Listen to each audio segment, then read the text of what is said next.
இன்னொன்று சாதாரண ஒரு தருணம் முக்கியமானது, இந்த தங்கத்துக்கு மாற்று அப்படிங்கிறது பிளாட்டினமோ அல்லது பலேடியம் அப்படிங்க சொல்லக்கூடிய இதோ டைட்டானியமோ இது போன்ற உலோகங்களில் நகை பயன்பாடு இந்தியாவில் பெரிய அளவில் இல்லை. ஆனால் மற்ற நாடுகளில் இந்த பயன்பாடு அதிகமாக இருக்குதா ஃபீல் பண்ணிட்டீங்களா? இந்த தங்கத்துக்கு மாற்று உலோகம் என்பது வந்து அதுக்கான சாத்தியங்கள் ஏதாவது இருக்குதா? தங்கத்துக்கு நிகரான மாற்று உலோகம் இதுவரைக்கும் வரவே இல்லை. ஆனால் கொஞ்சம் பிளாட்டினம் அதோட ரேட் அதிகம், கொஞ்சம் பயன்பாடு இருந்தது, அதான் கொஞ்ச நாள் இருந்தது. ஆமாம், அதான் சொல்ல வர. அதை பற்றி பல்லாடியம், பிளாட்டினம், இந்த டைட்டானியம் இதெல்லாம் பார்த்தீங்கன்னா இலகுவாக தங்கத்தை மாதிரி ஒரு பொருளை ஈஸியாக செய்ய முடியாது. தங்கத்தில் எடுத்தீங்கன்னா தான் ஒரு கிராம் எடையுள்ள தங்கத்தை எடுத்து 1 கிலோமீட்டர் நீட்ட அளவுக்கு கம்பியாக நீட்ட முடியும்.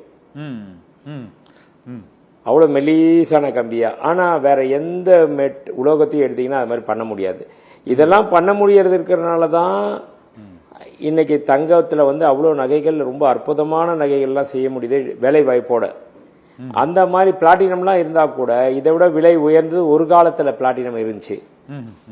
ஆனால் இன்னைக்கு பிளாட்டினத்து வந்து அதே 3500 4000 கிராம் இருக்குது. தங்கத்தினுடைய விலை 12,000 நெருங்கி போயிடுச்சு. அதை விட 3 மடங்கு விலை உயர்ந்திருக்கு. அப்படி இருக்கும் பட்சத்தில் இலகுவா வேலைக்கு சுத்தமானது, நல்லா ஒரு பார்க்கறதுக்கு அட்ராக்டிவ் ஆனதுல தங்கம் தான். ஒருவேளை அதே மஞ்சள் கலர்ல அதே மாதிரி மெட்டலை யூஸ் பண்ணி பொருளா பண்றதுக்கு ஏதுவா இருந்துச்சுனால் ஒருவேளை அப்போ அந்த மாற்று உலோகம் வரலாம். இது செயற்கை கோல்டு அப்படிங்கிறதெல்லாம், ஆர்டிஃபிஷியல் கோல்டு அப்படிங்கிறலாம் சாத்தியம் ஏதாவது முயற்சி பண்ணியிருக்காங்களா சார்? அதாவது அந்த மாதிரியான ஆர்டிஃபிஷியல் கோல்டு ஆர்னமெண்ட்ஸ் ஏதாவது பயன்பாட்டில் இருக்குதா சார்? அது இப்போ கவரிங்னு இருக்குல்ல, அதை விட அதுக்கு அடுத்த கட்டமா? அந்த மாதிரி கிடையவே கிடையாது, இது வரைக்கும் வரவும் இல்லை. கவரிங்கிறது என்ன, நான் 95% காப்பரில் செய்துட்டு அந்த ஒரு 0.5%, 1 or 2% போட்டு கோல்டை போட்டு அதை கொண்டு வரதான். எண்ட் ஆஃப் தி டே கோல்டுடைய அந்த இது இருந்தனால தான் அந்த எல்லோயிஷ் வருது, இல்லைன்னா வரவே வராது. அது மாதிரி மற்ற இப்போ கூட ஆராய்ச்சி பண்ணிட்டு இருக்காங்க. நடுவில் ஒரு நியூஸ் வந்துச்சு, செயற்கை முறையில் தங்கத்தை தயார் பண்ணணும்னு. அதுக்கு வந்து நாட்கள் நிறைய ஆகும், செலவினம் நிறைய ஆகுது. இப்போ 1 கிராம் 11,000 சில்லறை விற்கிதுன்னா அதுக்கு வந்து 20,000 ரூபா ஆகுது 1 கிராம் தயார் பண்ணுறதுக்கு. அதுக்கும் நிறைய டைம் எடுத்துக்குது.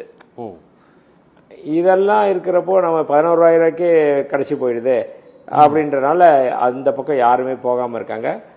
ஒருவேளை விஞ்ஞானிகள் ஆராய்ச்சி பண்ணிக்கிட்டு இருக்காங்க இன்னமும். இந்த பல்லாடியம், யுரேனியம், டைட்டானியம், பிளாட்டினம் இதெல்லாத்தையும் கொண்டு வந்து தங்கத்துக்கு மாற்றா ஏதாவது கலவையில் பண்ண முடியுமா அப்படின்னு பண்ணிட்டு இருக்காங்க. அது ஃபியூச்சரில் ஏதாவது வந்தால், எப்படி இப்போ இந்த ஏஐ எல்லாம் வந்துச்சு, நம்மளாம் எதிர்பார்க்காத ஒரு விஷயம் இல்லையா?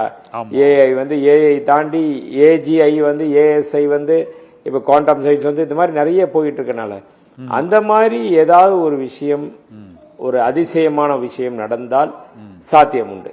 ஓகே, இப்போ தங்க நகைகளை பொறுத்தவரை வந்து நீங்கள் வியாபாரம் பண்ணினாலும் பண்ணாட்டாலும் 10 மாதங்களில் 35,000 ரூபா வந்து தங்கத்தின் விலை வந்து ஒரு சவரனுக்கு வந்து உயர்ந்திருக்கு. இந்த ஆண்டு மட்டுமே ஒரு 10 மாதங்கள் 35,000 ரூபாய்க்கு மேலேயே வந்து உயர்ந்திருக்கு.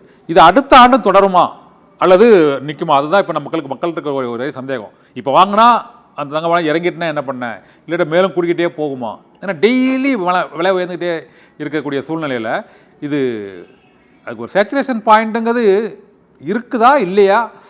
இது எங்கே போய் நிற்கும்னு நினைக்கிறீங்க சார்? இல்லை, கண்டிப்பாக ஒரு சேச்சுரேஷன் பாயிண்ட்னு ஒன்றும் வரும். எல்லாமே ஏறிக்கிட்டே அது எந்த அளவில் போய் நிற்க சொல்ல முடியாது. இல்லை, அது எந்த அளவில் போய் வரும் அந்த பாயிண்ட் வரும்? இப்போ இருக்கிறதுல பார்த்தீங்கன்னா பிரச்சனைகள் நாளுக்கு நாள் பெருகிட்டே இருக்கு. ஒவ்வொரு நாள் தேவைகள் அதிகமாகிட்டு இருக்கு. அதனால இப்போ இருக்கிற லெவல்ல வந்து அந்த இது வர்றதுக்கு வாய்ப்பு இல்லை. கொஞ்சம் லேட்டா வரும். அப்படியே வந்தாலும் 10% 20% மட்டும்தான் அதிகபட்சமா ஒரு ஏற்ற இறக்கம் காணப்படும்.